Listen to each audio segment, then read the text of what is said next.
Vote चोरी और voter list की समीक्षा को लेकर राहुल और तेजस्वी यादव की वोटर अधिकार यात्रा जारी है। यात्रा के जरिए तेजस्वी यादव लगातार चुनाव आयोग और बीजेपी पर निशाना साध रहे हैं। दो लड़कों की जोड़ी एक बार फिर निकली है। इस बार बिहार की गलियां दोनों नाप रहे हैं।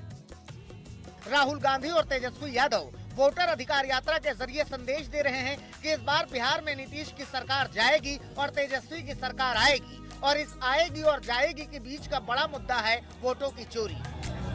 वोटर अधिकार यात्रा के दौरान राहुल गांधी और तेजस्वी लगातार चुनाव आयोग को निशाना बना रहे हैं और बीजेपी पर बयानों के गोले दाग रहे हैं। ये क्लियर है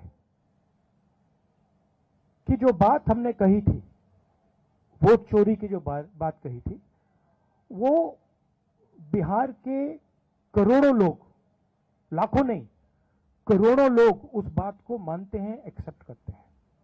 इसलिए आपको ये रिस्पांस दिख रहा है।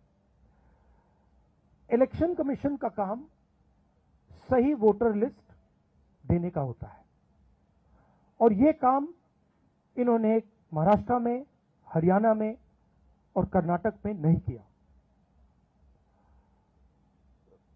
हमारा पूरा का पूरा प्रेशर इलेक्शन कमीशन का जो बिहेवियर है उसको बदलने के लिए है, और हम छोड़ेंगे नहीं।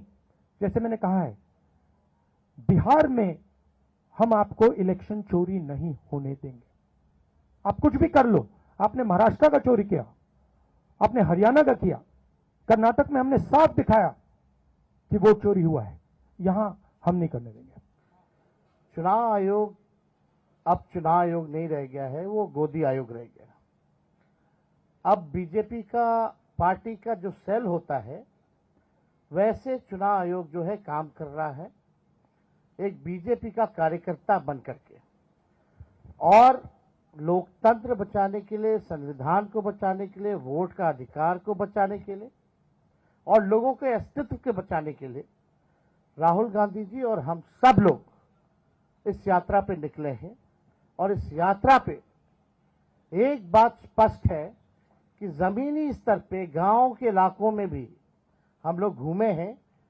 चुनाव आयोग की क्रेडिबिलिटी जो है खत्म हो चुकी है।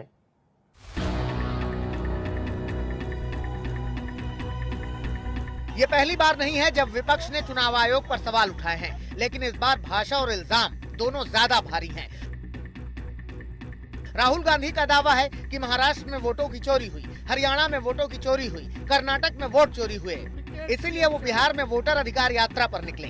राहुल गांधी और तेजस्वी यादव का दावा है कि वो बिहार में वोट चोरी नहीं होने देंगे। इस पर बीजेपी ने छनछनाते सवाल पूछ डाले।